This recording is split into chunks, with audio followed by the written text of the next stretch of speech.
Today, we're going to be talking about building your coaching practice without paid ads.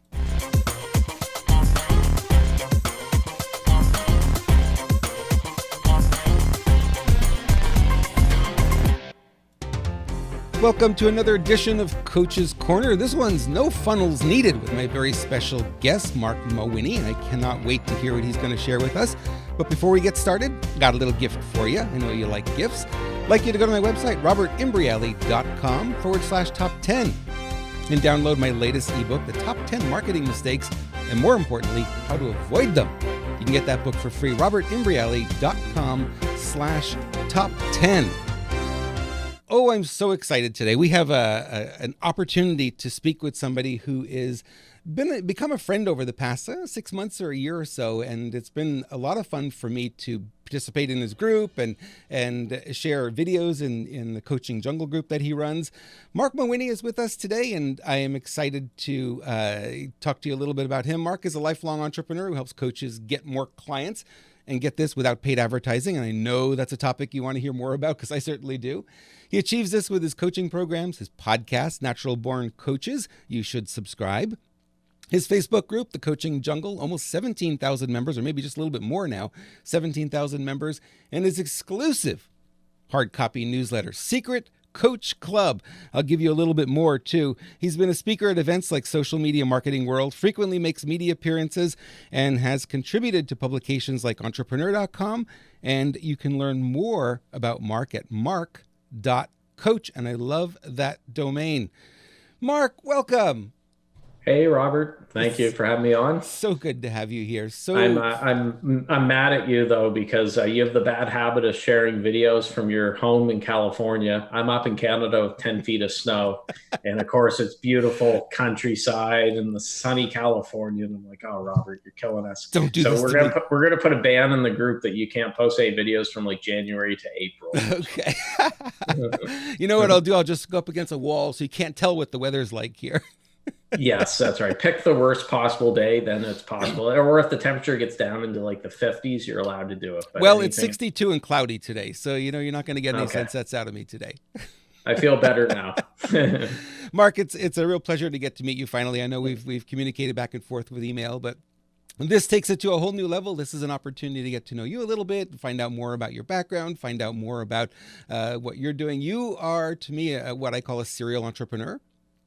And, someone who's been in business, you were real estate business before, and now are just training coaches in how to build their coaching businesses. I call them coaching practices, coaching businesses. I guess the word's interchangeable, and you're doing a very great job, because I've seen some of the feedback and I've seen some of the people that you've worked with, and I know how much they rave about you. So congratulations on a very successful career. I'm having fun. It was one of the rare cases. I know coaches get crapped on a lot nowadays, but I came from the real estate background. So as long as you're coming from real estate or politics or used car sales, it's a step up. No, I'm having a lot of fun. I'm teasing my real estate friends from my past life, because there are a lot of great people in real estate. But I could say that since 2014, when I started my coaching business, I'm having a lot of fun with it. Yeah, and I love this industry too. I've been coaching now professionally since 1995. After I kind of fell into coaching unintentionally. I had done my first UPW, Unleash the Power Within, with Tony Robbins, and 2 weeks later, a friend knocked on my door at 11 o'clock at night, and he was suicidal. Actually, was considering murder-suicide is what happened, and all of a sudden, I found myself in this situation, do or die coaching, right? And it was really eye-opening to me that I was able to actually help him and get him past that, and then for the next year work with him to get his life back on track, which was phenomenal. And I got addicted to it, and it was just one of those things. It's just, I got to keep doing this. This is just too much fun, Yeah, wow, that's intense. I think if he knocked on my door, I would have called the police. I mean, full disclosure, but I'm glad you helped him. Yeah. Well, Tony's training, he does work with a lot of people who are suicidal. Often in the seminars, he'll just say, okay, who is feeling suicidal? And he'll work with them and go through it. So we actually learned how to handle that. But like I said, my training, I just gone through one seminar at that point. I didn't have a lot of in-depth training. But I think a lot of people would do that. They would just call 911 and, get help. Well, I've said before, coaching can save lives. And I know that sometimes it sounds like it's an exaggeration, like, oh yeah, hyperbole with it. Coaching didn't save my life physically or something as dramatic as your friends, but I was introduced to coaching after I say a bad business closure. There's never a good business closure, but I didn't even know what that coaching was until I went through actually two business closures and stumbles. And then I finally ditched my pride and said, I'm going to stop being a lone wolf and I need help, getting back to on my feet and stuff. And that's what eventually led me to coaching. But for many years, I prided myself on doing it all alone. And I was approached once back when my real estate business was flying high and doing really, really well. And someone came to my office and he was trying to sell me on the concept of coaching. And once he told me what it was, I'm like, have a look. Can you see what I'm doing here? Like, I don't need a coach. I was 20 some years old and full of piss and vinegar and thought I could do everything. And looking back after that business closure, I thought, I wonder if things would have been differently. Now, I don't know how good of a coach he was, but a good coach in your corner, things wouldn't have ended the way that they ended, certainly with my business. So I always remember back to that. And I encourage people I work with, especially in that case, business coaches. I say there's someone out there that's on the brink. They're ready to close down their business. They can't get any sleep. They're a walking zombie like I was at the end of it. And you could help those people. But the same principle applies, whether it be health coach, relationship coaches, or whatever. Coaches can help people out of a really dark place. And I think that that's powerful. It is incredibly powerful, and it is something that is sort of a gift to society, because a lot of people still have stigma about going to an actual therapist, right? But the coach is sort of that interim, that first step before you get to that phase. And I think I've seen so many times where the coach has really helped somebody turn their life around so quickly, 1 or 2 sessions, and boom, they're already seeing results on it. That it's just a phenomenal industry. Mark, do you know?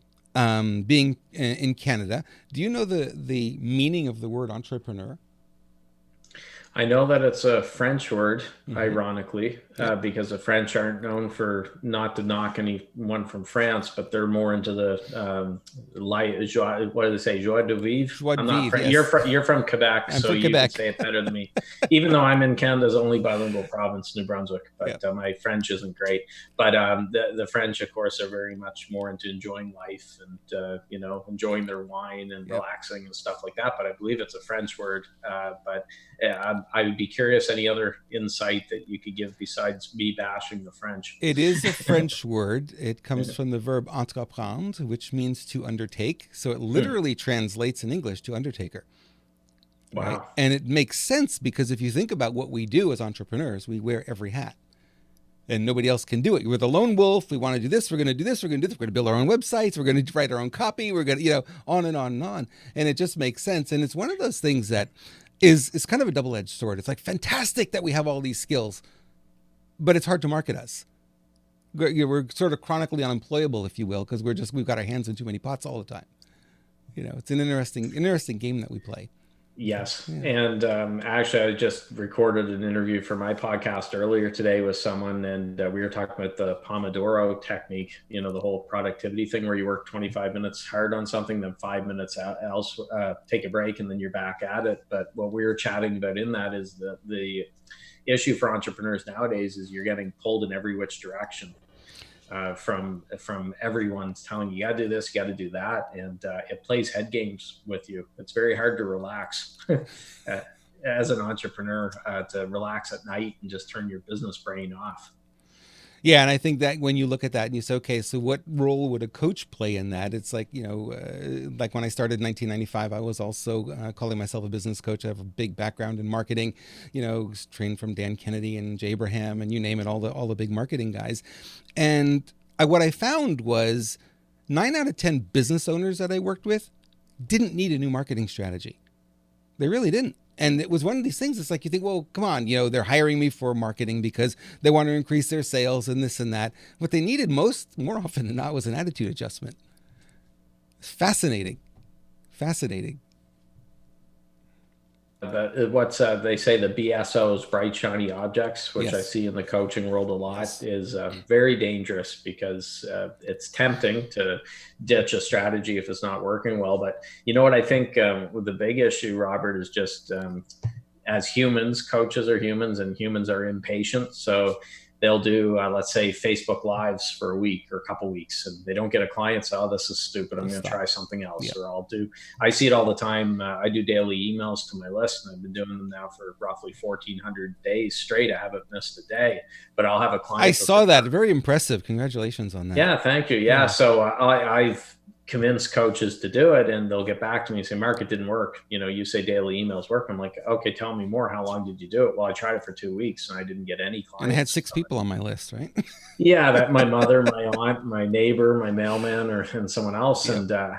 And for me doing it, anytime I undertake something, whether it be podcasting, daily emails, whatever, obviously I want to do well with it, but I'm also a realist, and I say, I'm just going to do the best that I can. I'm not going to put pressure on myself. I have to get a client on day one for doing it. And I found with daily emails took about a month to start noticing replies and to the emails and getting traction from it.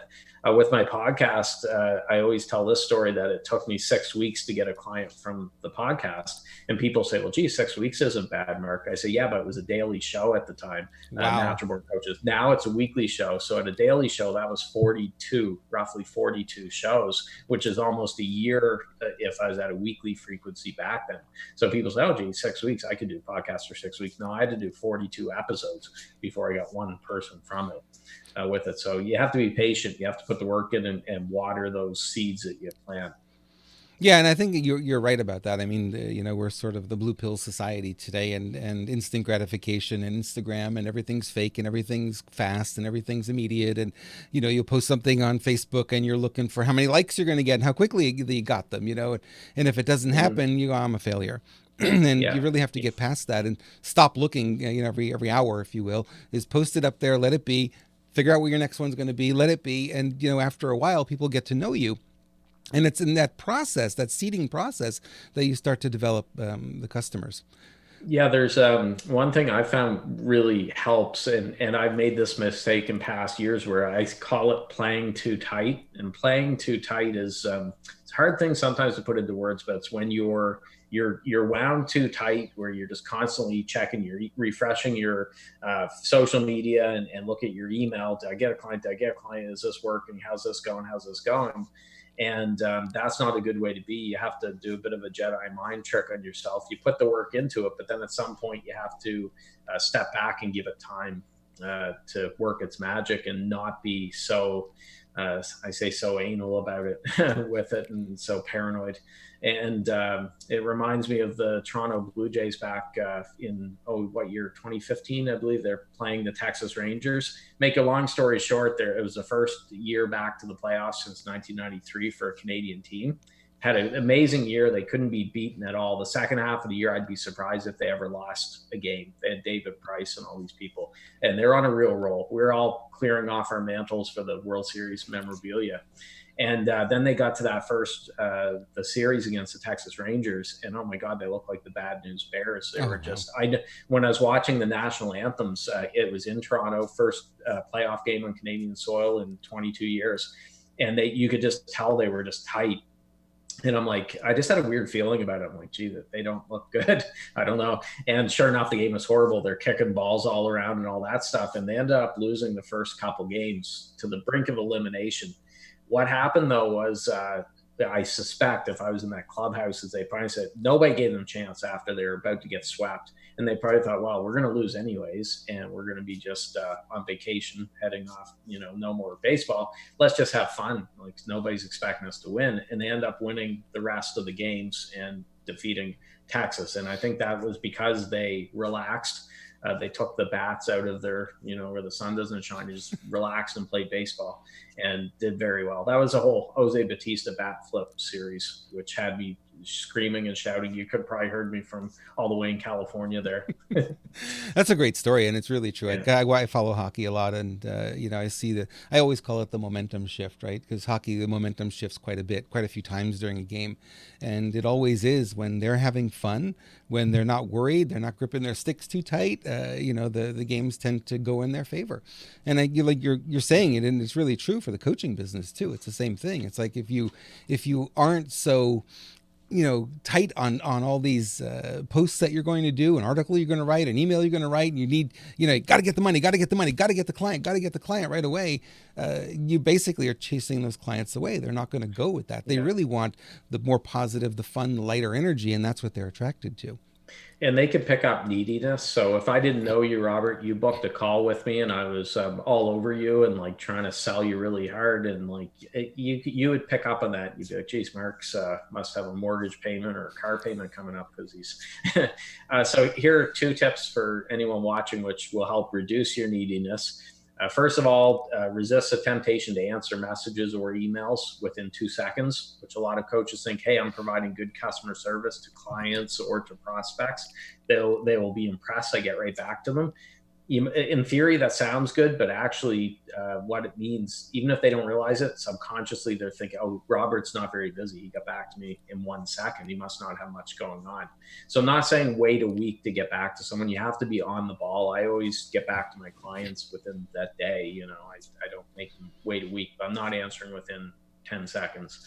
The other thing which will help is with your calendar when you're sending people over to book a call, book an interview, book whatever. Don't have every single slot, every hour of the week open. And I've seen some calendars that have their whole days are wide open. And then I would be thinking, well, gee, Robert doesn't have much going on here. So even if you don't have any clients or anything going on, at least block out some of those times. I would argue you should do that anyways for personal development or content creation or other things you should be doing. But please don't have all 168 hours a week open on your online calendar. That's not a good look. Have a little bit of mystique there and don't be so, hate to say horny, if that's the right word for it, but you know what I mean, needy or horny. And those are great tips. I mean, I do that too with my calendar, and it's like you got to block out that time. One of the things that I do with my coaching is I don't watch the clock when I'm on a coaching call. And I know a lot of coaches don't do that, but I'm more interested when I'm working with somebody on getting a result than I am at getting to the end of the hour, right? It's kind of a different process for me. So I couldn't book back to back, and I've got to leave, gaps in between everything for that reason. But those are good points. You never want to, I know that when a coach is just sitting by the phone and something comes in and bam, you're responding right away. Look, I've got great customer service. That means you're not busy. You got nothing going on. Dan Kennedy has always said, you wait when somebody contacts you, you don't contact them back for 24 hours. Yeah. Give them a day, just to, got to fit you into my calendar. I'm not there yet, And it can be a struggle because where I came from, the real estate background, especially my early years of real estate, before I had a team around me, when somebody left, this is in the Stone Age back, God, we had pagers when I started in 2000. I think I got my first cell phone in 2001 or something. If I didn't get back to someone right away, the fear would be, oh, they're going to call one of the other 300 agents in my marketplace to list their house or to buy a house. So I would be very much, oh, gee, I got to get back person. At some points, this again really dates me. I drive around with a whole bunch of quarters in my vehicle and have to go to a payphone if I got paged by a number. And if you saw a number you didn't recognize, oh God, that might be a prospect. And I would zip into a gas station here in my neck of the woods to call right away. And oh God, it's like another time, right? It's only been 20 years, but it feels like so long ago. But I gradually got away from that as I built a team and then into coaching. I reminded myself that no, it's not the end of the world if I don't get back to someone right away. Actually, I wouldn't want to work with someone if they expect an answer within 5 minutes. They're not my ideal client anyway. So they're doing me a favor if they end up going with someone else. No emergency calls, right? That's the way I like to run the business. Is I'm not looking for people in crisis and trauma and that kind of thing. And you want people who are solid and know that you've got this time booked out, blocked out, and it's a week to week thing. And maybe there's an email or two in between, but not more than that. Yeah, I had a client once, and he wasn't a bad guy, but I call him my "What about Bob" client. So he was very needy. Like if he sent me a message on Facebook, he needed an answer within like a minute. And then he'd be messaging me a bunch of times, wondering why I wasn't getting back to him. And anyone who hasn't seen What About Bob with Bill Murray and Richard Dreyfuss, Bill Murray's character, Bob, follows his shrink, Richard Dreyfuss, while he's on vacation with his family to this lakeside place, like resort town or whatever, and drives him crazy, right? Drives him bonkers. And I've said to myself, I don't want What About Bob clients that are like that, because you need to enforce your boundaries. They have to respect my boundaries. I respect theirs. So I've had people try to book calls before that wouldn't go through my application process. One fellow once wanted to book a call with me. He sent me a message. We knew each other a little bit, acquaintances, but didn't know each other really well. And I said, great, here's the link to send him to my call booking form. And he must have gone to it. And he said, Mark, I'm not going to fill that out. You know who I am. Like, just, when do you want to talk? Don't you know who I am? Hey, there's a rule of thumb. If anyone says, don't you know who I am, you probably shouldn't work with them. But I just said, look, this is how I do it. And let's not book the call. And I saved myself not just the time of that call, could have saved myself a lot of headaches there. Because if someone's not willing to fill out 30-second form, then I don't want to devote an hour to them. Yeah, well, they're not willing to play by the rules, right? And right away, the boundaries aren't being respected, and they're just going to do it their way. And it's like, well, I don't want to work with those kind of clients. I get it. They're just not the people you want to be in business with. I had another one from Australia, and of course, that's always a challenge compared to Canada, because it's about a 15-hour time difference from where I'm at. And he threw in a name. He said, hey, Mark, I got your name from so-and-so, a great coach from Australia that I really respect, and we get along really well. But he said, I got your name from her, and I'd like to book a call with you. So I sent him to my calendar, and he said, I'm not going to get up at 3:00 in the morning to talk with you, Mark. And he said, you're going to have to get up at 3:00 to talk to me. And he said, but it's going to be worth it. And I thought, yeah, no, you know what? I said, I'm not getting a great vibe here. Good luck, but I'm not going to do the call. If you're dragging yourself out of bed for a complete stranger at 3:00 in the morning, and I sent a message to the person whose name he threw in there, and I said, look, I got a message from so-and-so. Just want to give you a heads up. The guy's throwing your name around, but he's a bit of a jerk, and it's not a good look for you either. But I say, anyways, if he ever says to you, Mark was being an idiot, he wouldn't book a call. This is why. So I wasn't tattling on him, but I just said I wasn't getting a good vibe from him. And she said, yeah, that's how he is. He's just very abrasive or whatever. So I have a rule. I don't work with, I have a no A-hole, no B-word rule to keep it PG-13 here. But for the men, no A-holes, and for the women, no B-words. I don't want to work with people like that. Well, no, because we have the luxury, I think I call it that we can work with who we choose to work with. And yeah, I've had those clients as well. I've had to let clients go who were just, too challenging. And I don't like to do that. I don't like to get in that position. But sometimes, they want to take over the conversation. It's like, so why are you hiring me? Just have someone to listen to you? You know what I mean?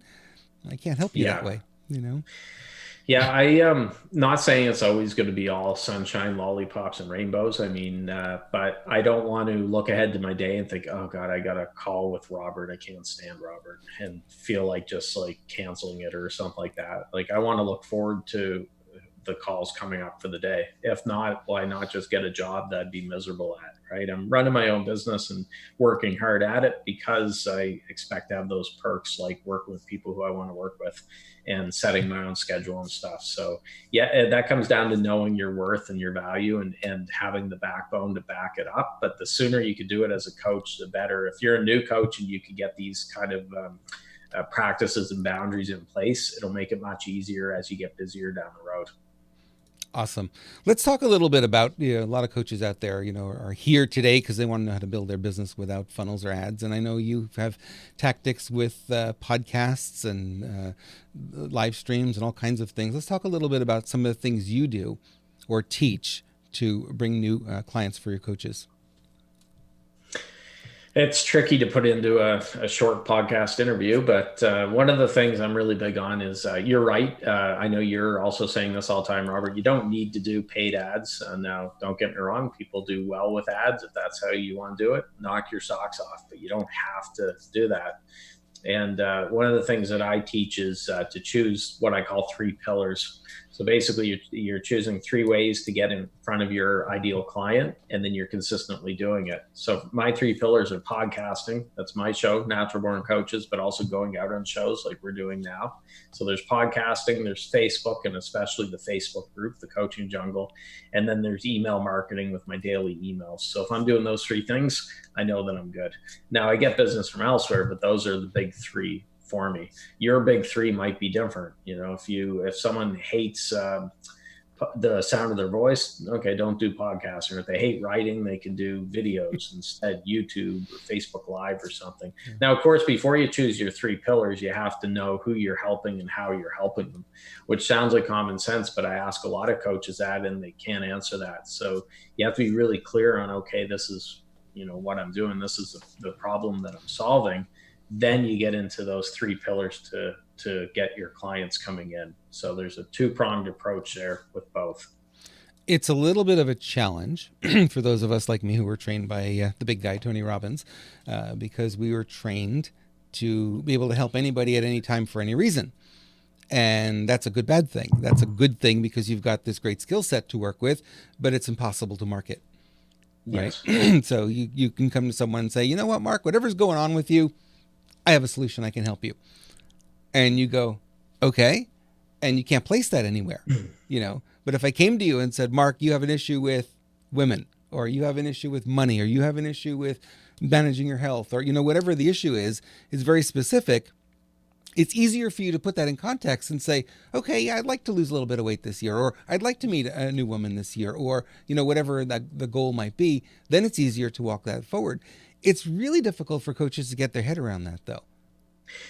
Yeah, it is. And unfortunately, if you don't get them through the door, you're not going to be able to help them all the other ways. So you have to, like you said, have a clearly defined purpose. And here's what I do, and why should they be hiring you? Then you have a whole toolbox that you can pull from and use all those tools for it. But you're right. If you don't get them through the door first, then you're not going to get that opportunity. And I think a lot of coaches, there's a few issues. First off, they're good people who want to help others. So they have a big heart and they don't want to turn away anyone. So that's one of the challenges.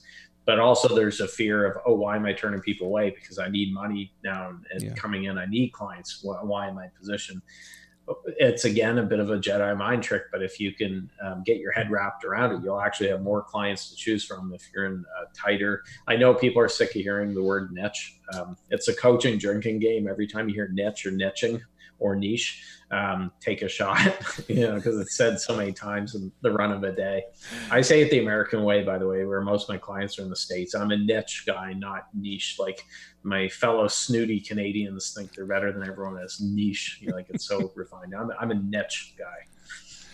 That one I don't know the origin of. I got to look that one up. I don't know the origin if that's a French word or not. I don't know. I was going to make up something and say it's Polynesian or something. It's coming from somewhere, right? But it is true. When you're able to focus on one thing, I do this when I coach chiropractors, especially. Chiropractor is one of those kinds of doctors that can heal anything, right? You got high blood pressure, diabetes, whatever the issue is, they can work with you. But they can't sell it. They can't market on that. So I say, let's just do, one ailment. Let's work on one ailment at a time. Let's go get a bunch of patients with high blood pressure issues. Fill the practice there, get the money coming in, and then you might say, okay, I want to work with people with lower back pain, or I want to work with diabetics, or, whatever it is.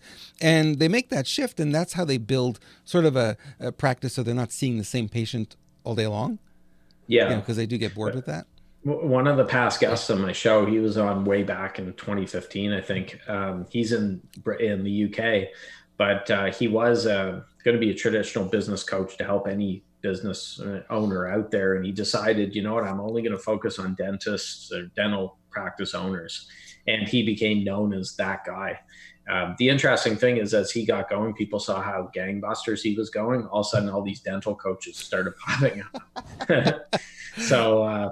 But it was interesting. He didn't have any passion for dentistry other than going to get his teeth cleaned and stuff like that. It's not like he had a background with dentists. He just thought, these are people who could use coaches. They probably have the money to hire a coach.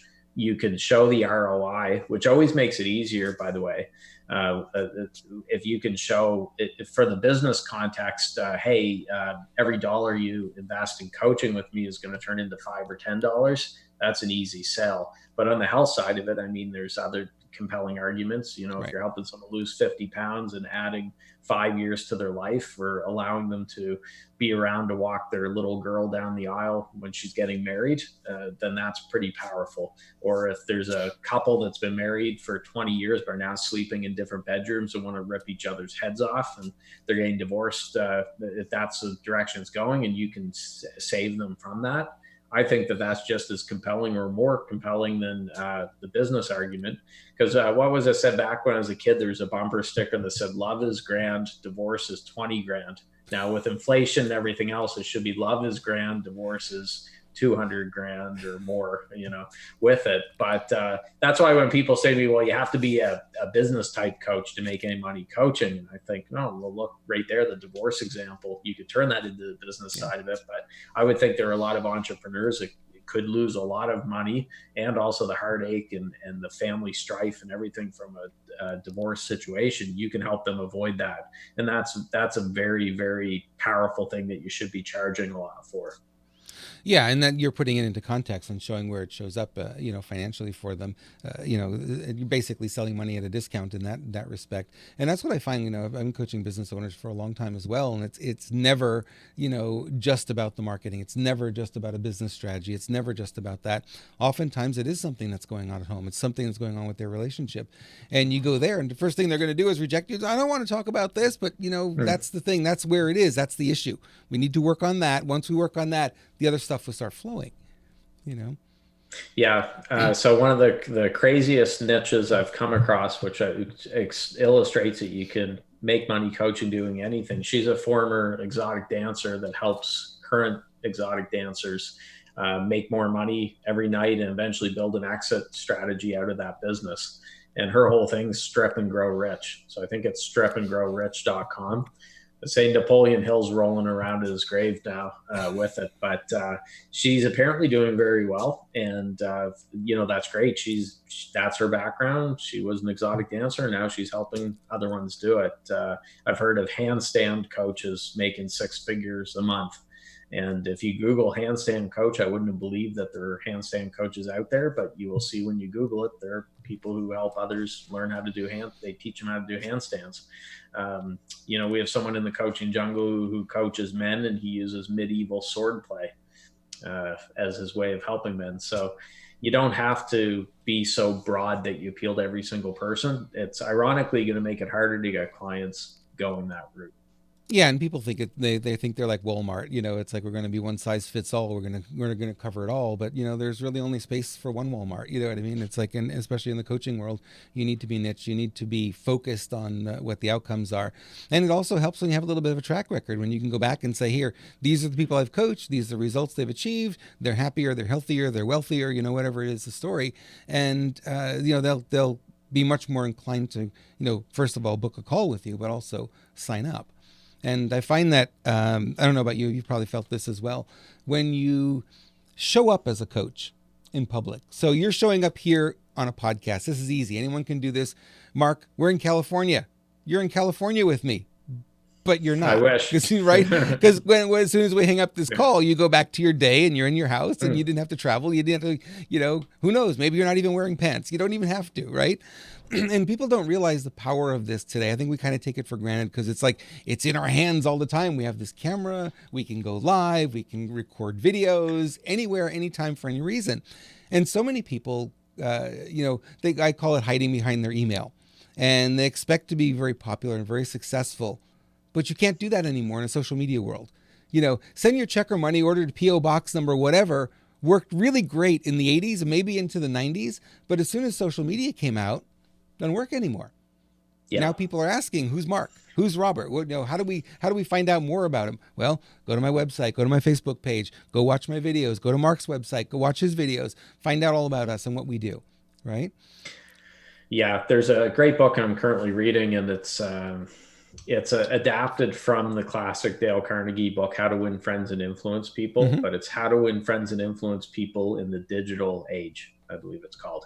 And it's from like Dale Carnegie and Associates. So they took inspiration from it, but it's not just a repackage of the 1936 classic, but it was written in 2011, but it's a little bit older now. 2011 seems ancient, but it was written after social media exploded and stuff.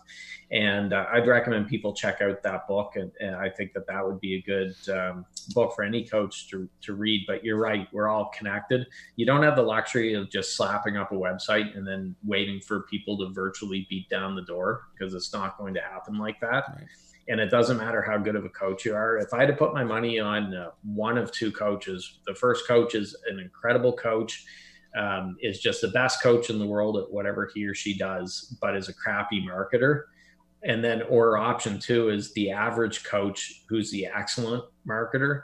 I'm going to put my money on the average coach who's the excellent marketer, because the first one's not going to get an opportunity to help anyone because it's not going to get any clients with it. I know people say that's not fair. I know more than I've seen this from some of my older clients. I've worked with people who are 60, 65 years old. They have a vast wealth of knowledge from all that experience. And then they're grumbling about seeing a 21-year-old coach killing it on social media and stuff. And I say, it is what it is. Don't be bitter, be better, get better at that stuff. It's when people say, well, it's not fair. I know I'm 3 times their age. I know more than them. Doesn't matter. People want results, but they have to first come through your door before you can give them those results. Yeah. When that happens, I always say, well, how often are you auditioning? And they look at me and they go, what do you mean auditioning? I said, well, every time you're interviewed on a podcast, every time you get on a stage, every time you do a Facebook Live, every time you write an email, every time you write an article, every time you post on social media, you're auditioning. You're letting people know the skills and the gifts that you have. And the more that you do that, the more people will know that. And they'll be able to come back to you and say, this guy really knows his stuff. I think I want to work with him. Yeah, and don't be afraid to show your personality and your interests and stuff. Don't be on all the time. So you and I are connected on Facebook, Robert. So one thing I do, usually supper-ish, my time, is I'll post a pun meme or a lame dad joke meme. They're very painful. Anyone could check it out, connect with me on Facebook, but I get a lot of eye rolls. But my sense of humor is a dry sense of humor. It can be sarcastic. I like puns. I like dad jokes. My little guy, he rolls his eyes sometimes, but I do that. Now, some people might say, well, that's not professional if he's putting, a meme up there or whatever. People don't want to do business with a logo or something that feels like a corporate feel, unless perhaps in some executive coaching niches. But I suppose even then, show a little bit about yourself. So people who follow me know I love movies, pop culture. I'm a comic book fan, big fan of Superman. I like Star Wars. I work that stuff into my content because I don't want to do what a lot of coaches do, is they just share just motivational quotes, never their own stuff. You don't know anything about them from their background. One of my mastermind members, Finn Patrick, he's in Scotland. Finn posted a picture today he plays the guitar and he has a musical background. He's a musician and all that stuff. He put up a post about that. Now, I knew just from knowing him that he had an interest in guitar, and that I knew about his musical background, but I'm guessing that a lot of other people are like, oh, I didn't know that. That's really cool. Because I saw my twin brother comment on his post. My brother, Matt, plays guitar, and he's like, oh, geez, they start talking about the guitar. He said, that's a great guitar. That's a blah, blah, blah model and all this stuff. That's a good way to work it. So work in some of your hobbies and interests as well, so people know more about you other than just the logo or the business part of it. That's the whole idea of social, right? And when you're at a party and you're meeting people socially, you're not talking business. No. We kind of miss that in social media. We only go in business. And I can't, I've been criticized before. It's like, Rob, you don't share enough about your personal life. And it's like, yeah, it's probably true. I could probably do a better job there. And it's certainly worth looking into, because I'm a pretty fascinating guy, if I do say so myself. Of course, there's that thin line too, because nowadays authenticity is a buzzword. And I find that a lot of coaches go a little too far. So if you have, diarrhea today, don't update your Facebook friends or whatever. Or I see some people, if they get in a fight with their spouse or they catch their spouse cheating or something, they're updating all their Facebook friends about it. I actually saw a coach do that a year or two ago. She was putting scans of her divorce papers and all the correspondence between her and her husband on social media.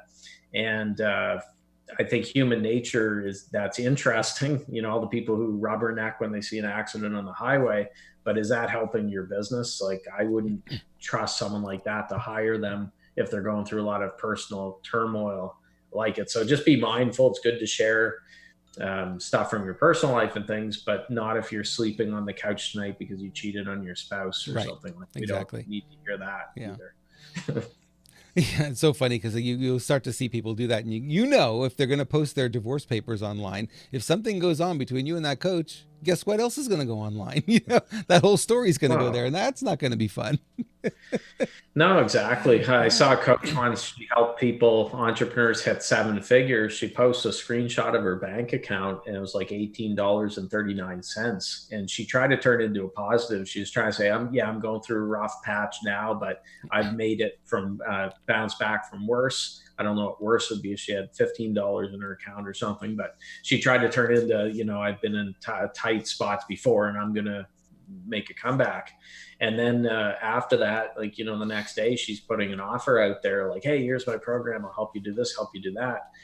The post that she put up there, got plenty of engagement, likes, comments. People say, you go, girl, you'll do it. We believe in you, or whatever. I wouldn't recommend that approach personally if I was advising her with it, because her whole business is helping people get past 7 figures. Things I share, like we talked earlier about my business closure with real estate and stuff, very dark time. I had a real estate business that was very successful until it all came crashing down, and I got through that dark tunnel and things like that. But this is many years later, I'm able to reflect on it and look at how I got past that.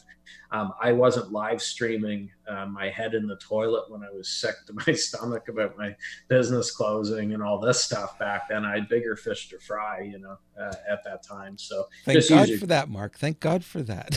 You're welcome. No, this is good advice, and you and I are very simpatico in our beliefs about what's required to become more successful as a coach and get out there and get in front of people. I've always found that if you can get on stage in a seminar situation and offer your discovery call, your strategy session, whatever you want to call it, you will get the vast majority of the people who are, who liked your presentation, liked who you are, liked your personality. They're going to sign up for it. And I was doing that way back when with Tony Robbins, and we were getting, 80, 90% of the room to sign up for their discovery calls, and then just work through that during the week and sign up people here, there, and everywhere, and more coaching than you could possibly ever handle. And, today you don't have to be on stage per se. You can do that from your smartphone and just get on Facebook Live, get out in front of people. And you provide a great service with Coaching Jungle. I mean, that's a great opportunity for coaches to get in front of their peers.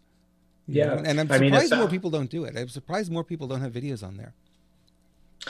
Video, I know you're consistent. There's some others doing it, but you're right. It's I know people are sometimes uncomfortable getting on video, but it definitely draws people in. I mean, don't get me wrong. I enjoy writing, and I write a ton of words a year and stuff, but I always like to have a video presence as well, because it's 2020. I think that's definitely needed. Yep. The other thought that popped up, and this isn't rocket science. I know this, call me Captain Obvious, but you'll do much better with your coaching business when you think of people as people and not leads. And I find when we're in the bubble of the coaching world, we're talking about, let's say a good example, lead magnets. Lead magnets, if you and I are talking, that's kind of insider baseball. You can talk that way behind the scenes, but don't refer to, you wouldn't come up to someone that you didn't know, say, hey, would you like to join my email list to get my lead magnet, Mr. or Mrs. Lead? They don't want to. I've had some calls I've done with people where I've said at the end of the call, I'm not the best guy to help you. And they're a little shocked because they're expecting like this arm twisty sale. But there's something that they said in there that I said, for example, maybe the Facebook ads or something is what they're looking for help with. I'm not a Facebook ads guy. And I'll say, but I can connect you with someone who's great, with it. But I find that especially now compared to say 5 or 6 years ago, people have their guard up because they're used to getting pitched all the time by private message, or they're out thinking, okay, what's a catch? This person's going to try to sell me. So when you do something to actually just treat them like a person, and you say, hey, look, I don't think we're the right fit to work together. However, then you help them, you give them some resources that could help, or refer them to someone else. That'll overall come back to benefit you if you take that approach to your business, as opposed to, I got to close every single person who comes within 100 feet of me and they have to become a client. I think too, if you do your strategy session discovery call correctly, I don't have to get to a point with people where I have to, pitch them. I get them to the point where they're asking me. and they get to the point at the end of the call. And I usually do my discovery sessions, usually an hour long, which is uncommon. Most people try to get them done in 15 minutes. And I just don't think you're respecting that person if you're going to try to get things done that quickly, especially for a high dollar purchase, $5,000, $10,000 coaching package or more, spend the hour. And I get them to the point where this was really great. I love what you're talking about. Yes, I see the vision. Okay, how do we work together? And they're asking me, which then, I know I've got permission then to give them the whole spiel on what I do. Yeah, I was talking with one of my other coaches or in my mastermind, TG Thomas, and he's an expert when it comes to selling. And he was telling me a lot of times that when he's doing a call with them, they're buying him as much as they're buying the program that he's selling. But they're sold. They're like, great, I'm in. Here, let me make that payment. Then they're like, by the way, what did I buy? What exactly is this? But TG's very good at what he does. He's sincere. People can tell his heart's in the right place. But his point was that if you do it the right way, there's a right way and wrong way to do it. Now, what's the wrong way? The wrong way, which we've all seen, is, well, here's a good example. Coaches that start with their pricing up here. And then when someone says, no, I can't do that, then they drop down here, drop down here, drop down here. They're basically charging whatever they think the person can afford, squeezing as much out of it as they can.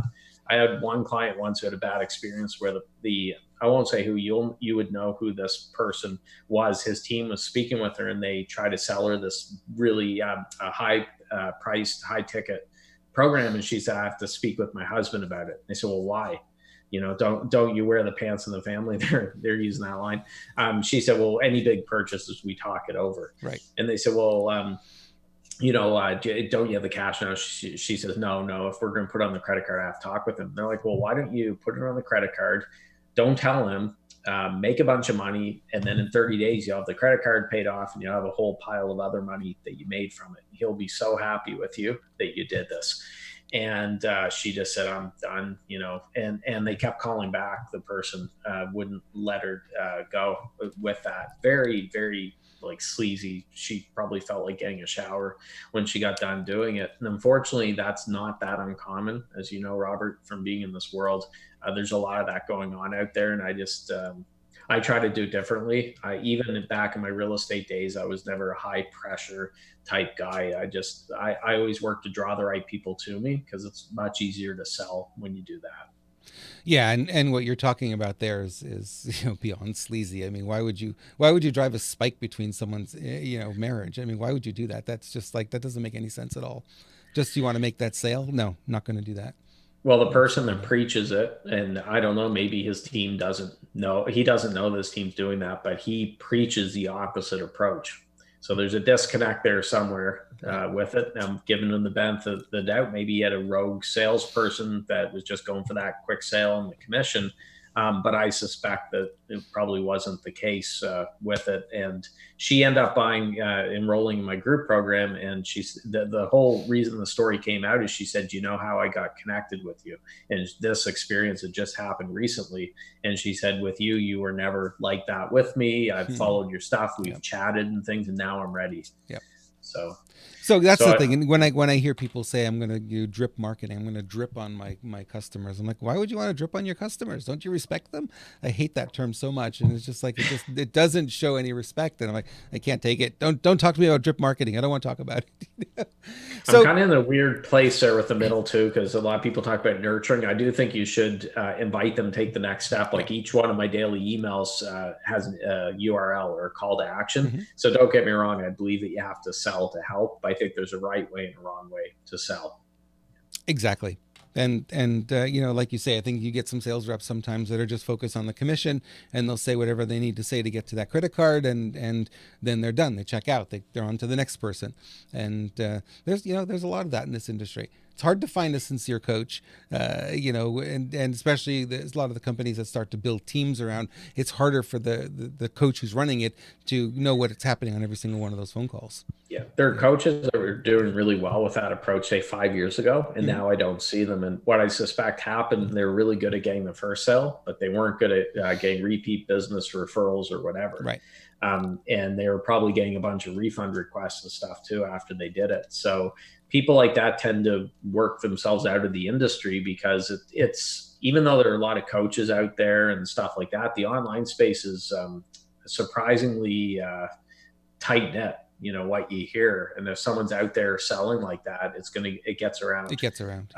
With it. So they're great at getting the first sale. Then all of a sudden, bang, they're gone. You don't see it. Because sometimes I'm like, gee, I wonder where so-and-so's at. And I look and the website's down, or they haven't posted on their social media in 2 years. And that's probably what happened. Yep. Yeah. Word got out.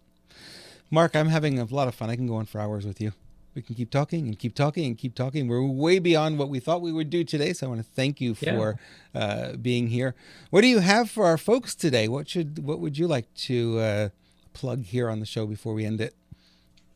Boys, so I want everyone to go don't tell their spouse they're doing this. Get your highest credit card that you have, and you can PayPal me the money. You'll make $1 million by next week. I guarantee it.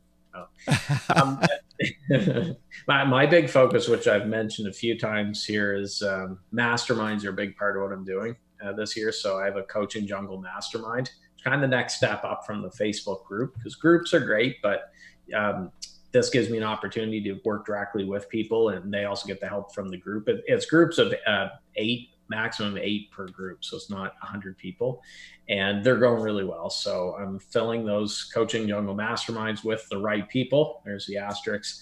And if people want to check it out, see if it's for them, book a call with me to chat about it. It's at junglemastermind.com. junglemastermind.com, and I'll make sure to put this in the video as well so people can see that URL and get there and go check that out. Wow. Awesome. Really appreciate you taking the time today, Mark. This was a blast. This was fun. I love your consistency. So thanks for with the group, but also with the presentation of this interview. I feel like I'm on like Fox News or something. It's got the very professional look with everything too. So I'm like, this isn't his first trip to the rodeo. He's been around for a while. No, I've been doing this a little bit. Yeah, it's a lot of fun. All right. Awesome. Thank you, everyone. Thanks for watching, and we'll see you again real soon.